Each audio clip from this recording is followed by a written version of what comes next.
안녕하세요. 오늘 트라이와 캐치로 테크톡 주제를 잡고 발표를 하게 된 우아한 에자일의 오창훈입니다.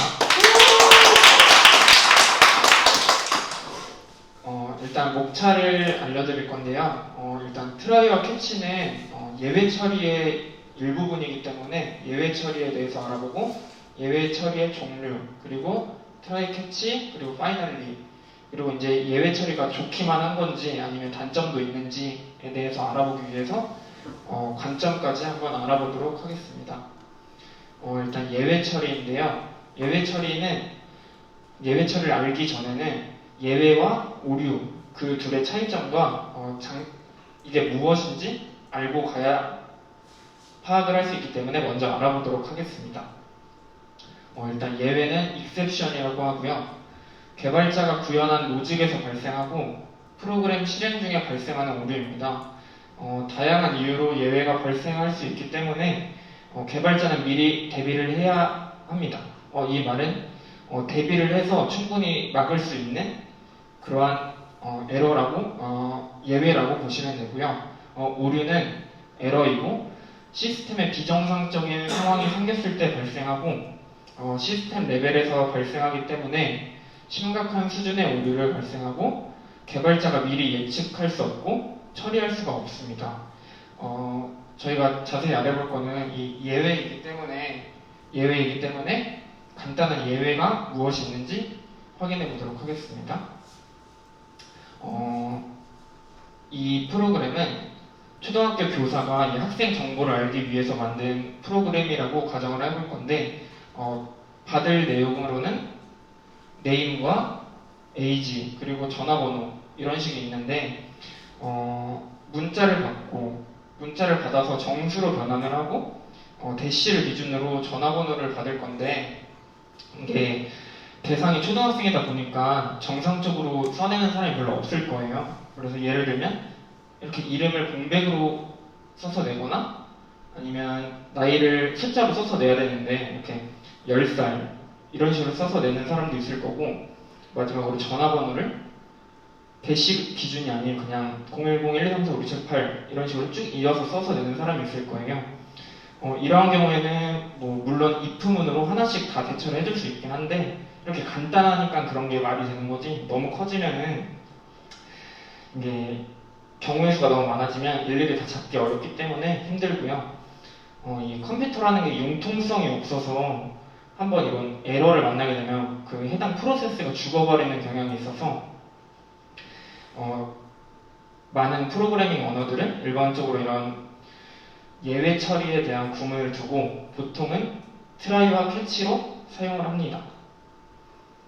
이제 예외 처리에 대해서 알아볼 건데, 예외 처리란 예외가 발생한 상황에서 프로그램을 종료하지 않고 가능한 예외를 핸들링하여 프로그램의 흐름을 복구하고 초기에 의도하던 방향 그대로 프로그램을 수행할 수 있게 하는 것을 의미합니다.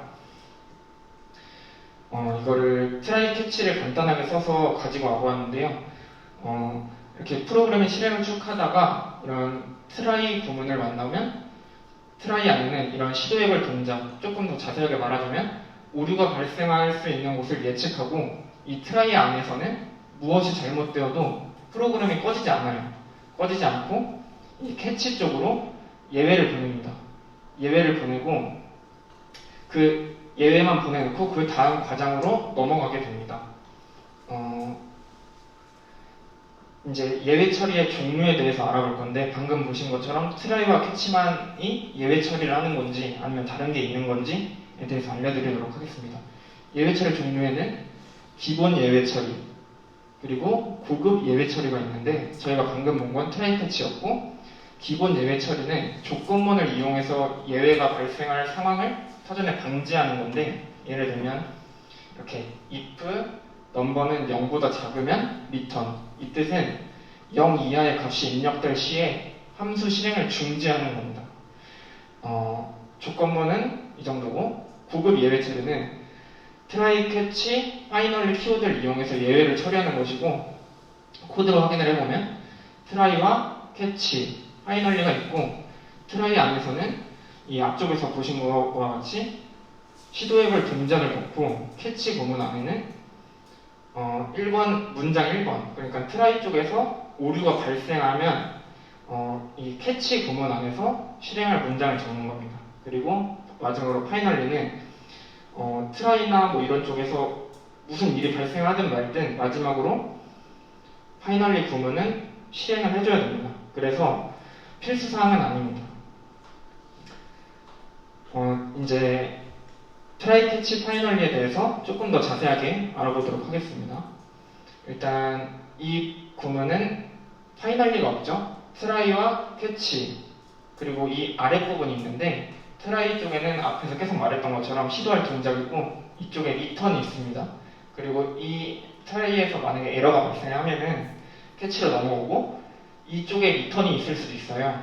근데 try든 catch든 return을 만나게 되면 더 이상 아래로 내려오지 않고 그냥 바로 나가버립니다. 이 try, catch 구문은. 그래서 이 아래쪽 성공 또는 오류가 발생하면 return이 되기 때문에 이쪽은 실행되지가 않아요. 그에 반해서 이 try, catch, 파이널리 앞에서 계속 설명했던 거랑 똑같은데 이 파이널리 부분과 그러면 이 아래쪽 부분 도대체 무슨 차이가 있는지 간단하게 알아보도록 하겠습니다. 데이터베이스에 접속을 해서 원하는 데이터를 조회하는 그런 코드인데요. try에서 확인을 하고 원하는 데이터를 찾아서 리절트로 담아서 리턴을 했어요. 그럼 이 아래쪽은 원래대로는 실행이 안 돼야 되는데 이 파이널리는 데이터베이스에 들어갔으면 데이터베이스 문을 닫고 나와야 되는 역할을 하는 부분인 거죠.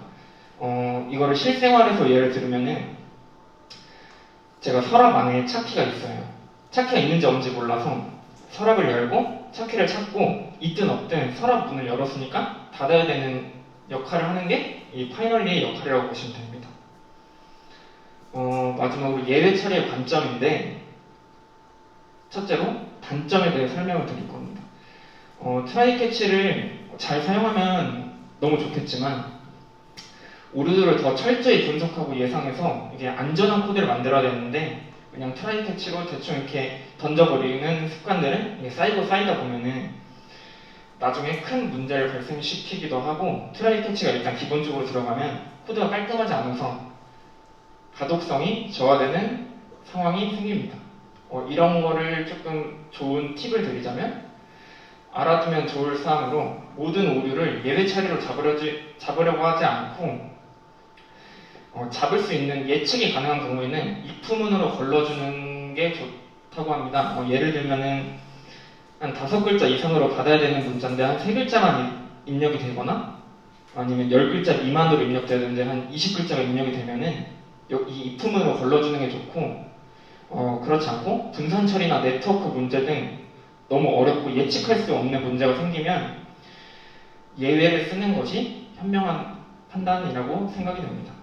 마지막으로 이 테크톡을 준비하면서 알게 된 개념인데 익셉션 마스킹이라는 개념인데 익셉션이 발생을 해버리면 익셉션을 핸들링하여 프로그램을 실행시키면 어차피 다음 단계로 넘긴다고 하여도 이미 잘못된 정보라서 작동시키는 건 말이 안 된다라는 의견이 있어서 어떤 사람은 그게 익셉션보다 에러 코드가 낫다. 왜냐면 익셉션은 가독성이 떨어지기 때문이다 라고 얘기를 했더니 이 익셉션 마스킹은 아니다. 에러 코드도 소용이 없다. 이미 에러 코드가 내부에서 난 이상 다른 곳에서 제대로 처리해줄 수 있다고 생각을 하는 건 너무 무책임한 발언이라고 생각을 했다고 합니다. 이거를 한 줄로 정의를 하자면 익셉션이 발생하고 근본적인 이유를 처리할 수 없다면 가동을 멈추게 하고 로깅만 잘 되어 있다면 디버깅하는 게 맞다라는 개념이 이 익셉션 마스킹에 대한 개념입니다. 네, 이상입니다.